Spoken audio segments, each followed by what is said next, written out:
Welcome to the Leverage Ledger, the show about what it actually takes to build, grow, and scale real businesses, real operators, real decisions, and real lessons from the trenches, navigating growth in a tech-first world. I'm your host, Stephen Bielecki. Each episode is a conversation with a business owner breaking down what worked, what didn't, and what they would do differently if they had to do it again. Today, I'm joined by Jarell Rebar. He's the founder and CEO of Innovations Carpentry, a custom carpentry and fine woodworking company based in Arlington, Texas, and 2025 Remodeler of the Year. Jarell, thank you so much for joining us. You originally planned to follow a tax and accounting path and even considered joining your father's firm. What happened along the way and what made you pivot towards building something for yourself? Thank you for having me on, Stephen. I'm glad to be here.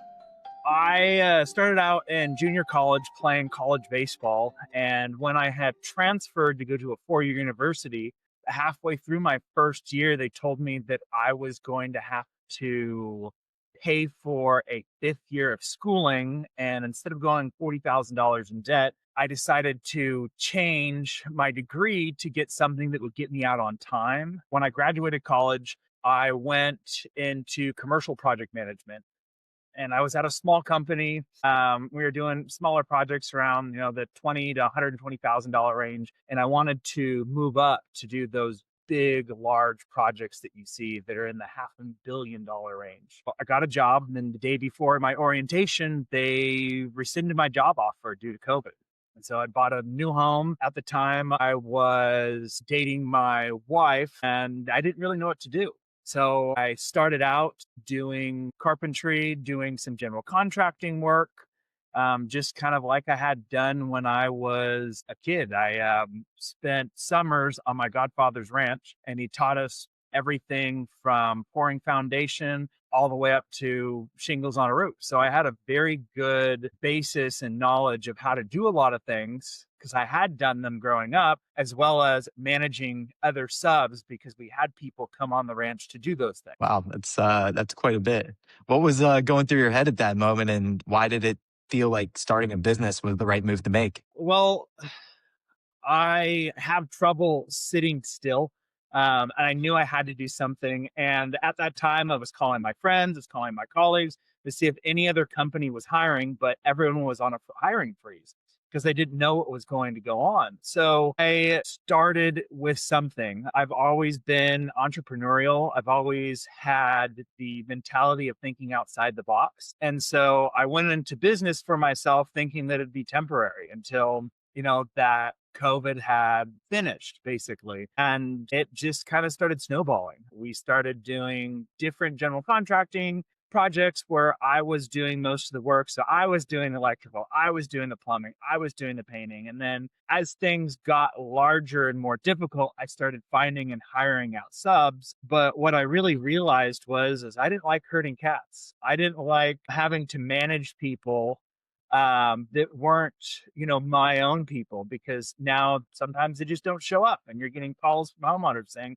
well, my project's delayed. And so I basically started narrowing down what I was good at, and carpentry was the thing that I fell in love with. And so that's what I started pursuing. As I said before, it just kind of started snowballing.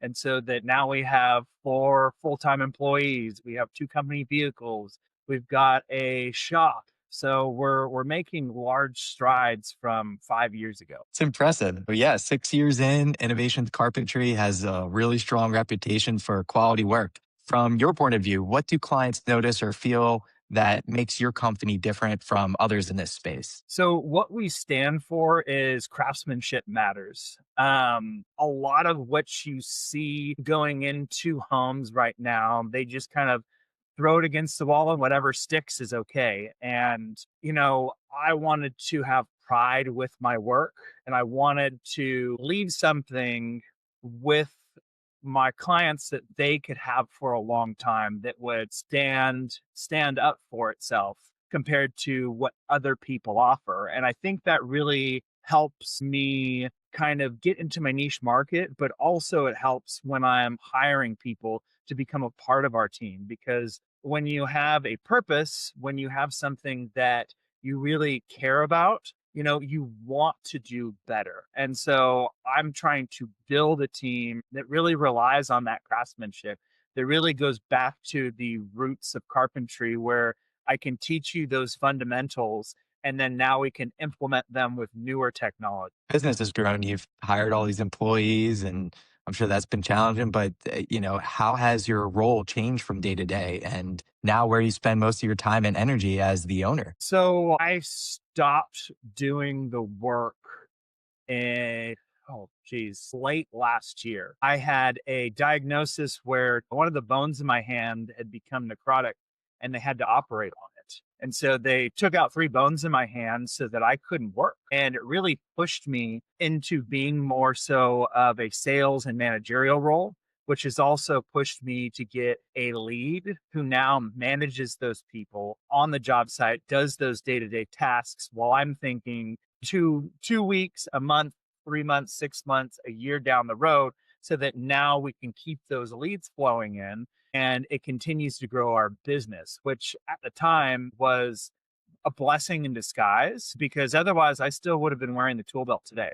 I still love working with my hands, but it isn't practical for me to do that anymore. I can't be out in the field. I can't be everywhere at once. I need to be inside the office. I need to be meeting with new clients. I need to be doing marketing and social media so that we can grow our brand and grow our company while I rely on that lead to basically manage our jobs. Yeah, it's interesting you were forced into that with that happening, because for most business owners, that is a very difficult transition to make, going from that operator to actually being an owner and functioning as their own CEO.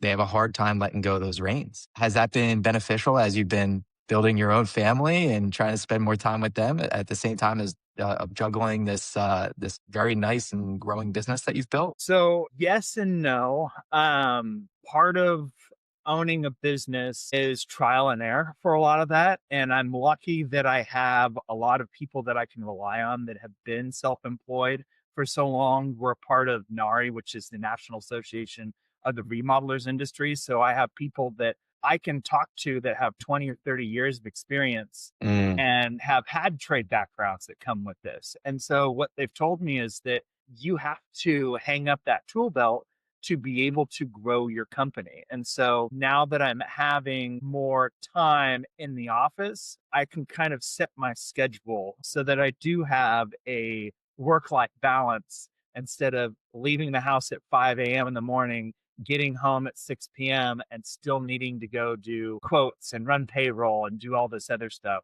Well, now I can set my schedule up so that I can get all that stuff done during the day, during normal business hours, and I can go home to my family, which is nice. That's awesome. Yeah, I think that's one of the things that, as time goes on, is undervalued is the mentorship, and having that association that allows you to have that mentorship is, I imagine, is just irreplaceable, right? I mean, having those people that you can ask those questions about and learn from has to be completely invaluable for you. Yeah, no, absolutely. Especially because they have been in the same shoes that you and I have been in growing a business. And, you know, they want to help you.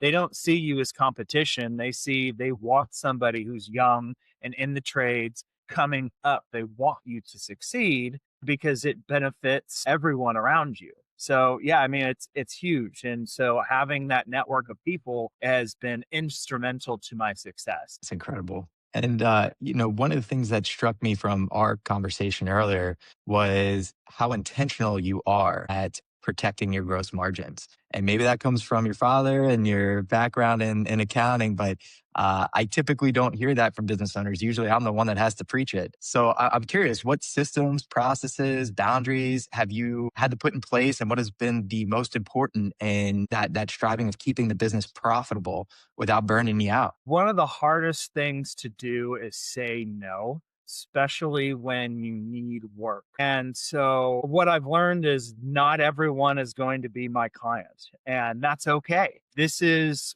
what we stand for. This is this quality of work that we produce, and this is what it costs to do it. And so that also comes with having to manage a budget, because I do have overhead. I do have payroll things that I have to pay. If I don't pay them, they don't show up for work.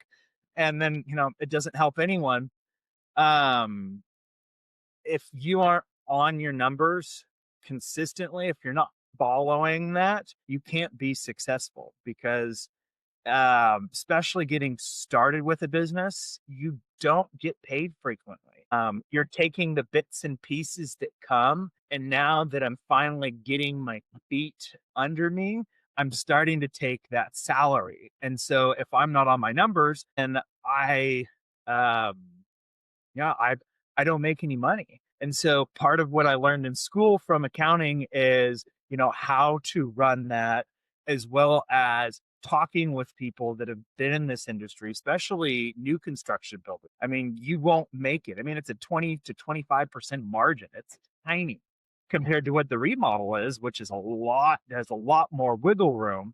But if you're not on top of it, I mean, you can't be successful. And I don't want to be treading water in the middle of the ocean. I want to be on that boat and we're moving forward so that I can provide a life for myself and my family. Yeah, there's a lot of pressure on the pricing aspect of things, and standing firm about the quality that you're going to deliver at a price point that commands it is not easy to do. So I commend you for it. You're preaching to the choir. You're on a lot of things that I find really important that I speak to a lot of businesses about to make sure that they're aware of them. I mean, it's easy to get caught up in and being completely involved in the trenches and lose sight of that. It's hard to spend the time to take a moment and look at your financials and say, oh, okay, this is what we're running this month. What does that mean? How can I improve that? So I think that's very commendable that you're doing that. Thank I you. typically don't see that with a lot of owners proactively. It's something because my dad is a CPA. He does tax, and so he's with me every single month, the other month, reconciling and making sure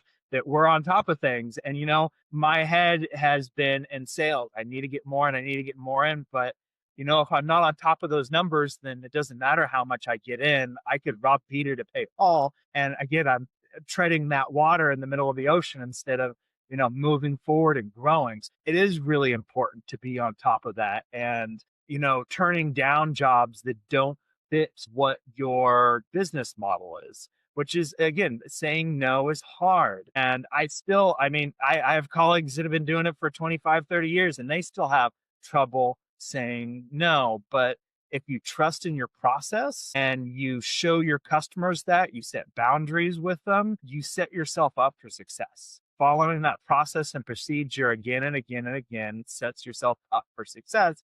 And that's what differentiates you from you compared to just the guy who gets out of the truck and gives you an estimate and gives you that tail light warranty. Whereas we're here, we're established, we want to cultivate a relationship with you, and we want to provide a high quality product. Impressive.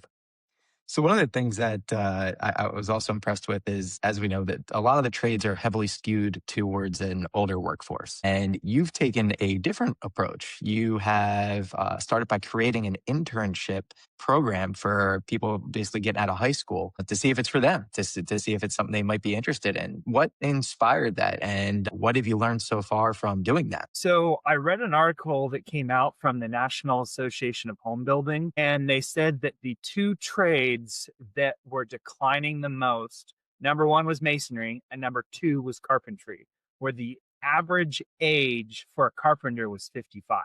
And so what that told me is that my craft is dying. And I was told as a kid, hey, you go to school, you go to college, you get a degree, you get a job. Well, now people are getting $500,000 in debt and they have nothing to show for it.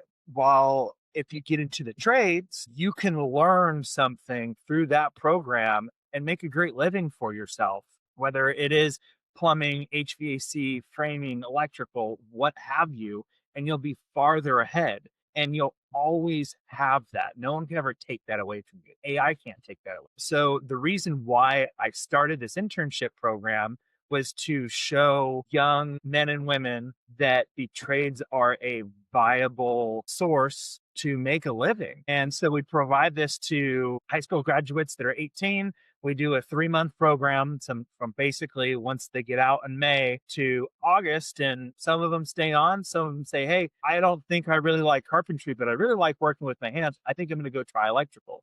Or they do something else. But at the end of the day, they got that experience under them before they went off and said, hey, I want to do college. I wish I knew that that was a option for me because I love to build with my hands. I played with Legos as a kid. That was one of my favorite things to do and build things.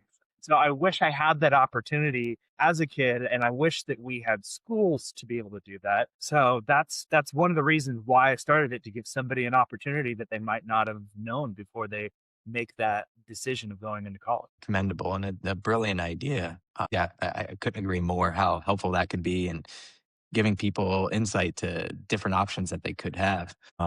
One of the things you touched on there was the AI. And I know in our conversations, you had said that you started utilizing it for estimating and trying to use it for SEO to stay visible locally. I'm curious, what has actually delivered the real bang for the buck for you? What have you consciously decided to leverage with that? And then what not to overcomplicate? So that's a great question because, as I said before, AI will never take my job, Hmm. but it really does help a lot of what I do. One of the things we use AI for is price checking. So I will come up with an estimate for a project. I will put the parameters into a AI software. I will ask it, do you have any questions? And then it spits back to me a price to make sure that I'm competitive with what it thinks that's in that market. And again, we give the parameters of, it's in this zip code. This is the size of the room. This is the species of wood we're going to be using. We're not painting, we're doing X, Y, and Z, but it really helps check and make sure that I am, within that range that would get someone to accept our estimate. Because again, if I'm not on my margin, then I don't make any money. And so it's very beneficial. We also use it for editing photos, doing social media posts. I've used it for emails. I mean, you name it, it's extremely helpful for the office side. Hmm. We've also used it. We do all of our 3D renderings in-house, but just for something, if you need to conceptualize something, most clients will send that to me before we actually do anything. So it gives them a better idea of what they're wanting and then helps us sell to make their dream space, if that makes sense. So it's Yeah, it does. extremely beneficial. That's cool. It's always interesting to hear how different people in different positions and in different industries are leveraging it, right? And that's kind of part of the idea of this podcast is what can you leverage to be more effective and more efficient and optimize your time and resources, right? And speaking of that, I mean, becoming a father has added a Yeah. new layer to all that. So, leveraging your time is more important than ever. How has having a son changed the way you think about work-life balance and the risk and the way that you want to operate this business long term? So, one of the goals that I've set for myself is to, instead of work for the business, having the business work for me. So, needing to go set up the rules and regulations of how to do everything. So, we have an employee handbook. And so, if you're going to install an exterior door, these are the 10 steps that you need to do. That is the Innovations Carpentry gold standard. And that's what we call it. We call it our gold standard because we provide premier carpentry services. So by me putting these in and now training management to rely on this instead of calling me to try to get an answer, it sets me up for success to where I don't have to be, so much so in that business, I can spend more time with my family. As your kids get older, they're in sports and extracurricular activities. So it makes time so that I can be a part of my son's life. Fantastic. So, what is looking ahead look like for you and Innovations Carpentry? I'm sorry. What's the future look like? What challenges and opportunities do you see coming down the pipe? And what are you looking forward to? So this year we opened up a shop, which has been instrumental to our success. Not only does it allow us now to do a lot more custom pieces, but it now opens up that door to homeowners and general contractors to give them a wider variety and array of services we can provide, which also cuts down on the middleman of us using, other mill workshops or vendors. Now we can do all of that in house, which, grows revenue. So one of the things that I am pushing right now is shop work. So we're working on in the next 5 years is splitting up two teams of having a team that is solely in the shop, building things in the shop, and then we'll have a team that does install and millwork. And so then I'm only managing two managers at that point. And as you get that pyramid and you start growing out, I sit at the top and I'm not going to be doing sales anymore. I'm going to be hiring someone for sales and hiring some office staff. So what I said before is I want the business to work for me. I don't want to work for the business. So as far as that 3, 5, 10 year mark, I'm hoping in the next 5 to 8 years that I'm sitting in that seat of really just trying to get new business in, as well as sitting behind that desk and managing other managers as we grow into a trim and millwork. It's incredible. You have to be one of the most intentional business owners I've had a pleasure of speaking to. I mean, typically this stuff doesn't come second nature as it seems to come to you. It's pretty great to hear, and that you're being very thoughtful of your time and being very thoughtful of your future. It's pretty incredible. And obviously the work is a testament to that. Where can they find more information about Innovations Carpentry, and where can they learn more? So you can find us on Instagram, Innovations Carpentry. You can find us on Facebook at Innovations Carpentry. You can also find us on our website at www.innovationscarpentry.com. You can fill out a form for any work that you're looking at getting, and I will be happy to work with you on your future project. Fantastic. Jarell, thank you so much again for your time today and sharing your story. This has really been great. I knew it was going to be great when talking to you initially, and we really look forward to hearing more about your continued success in the future. From us here, that's it today. I'm Stephen Bielecki. This has been another episode of Leverage Ledger. Wish you all a Merry Christmas and a Happy New Year, and look forward to more insightful and fun conversations in 2026. Thanks again, Jarell. I really appreciate it. Thanks for having me on, Stephen.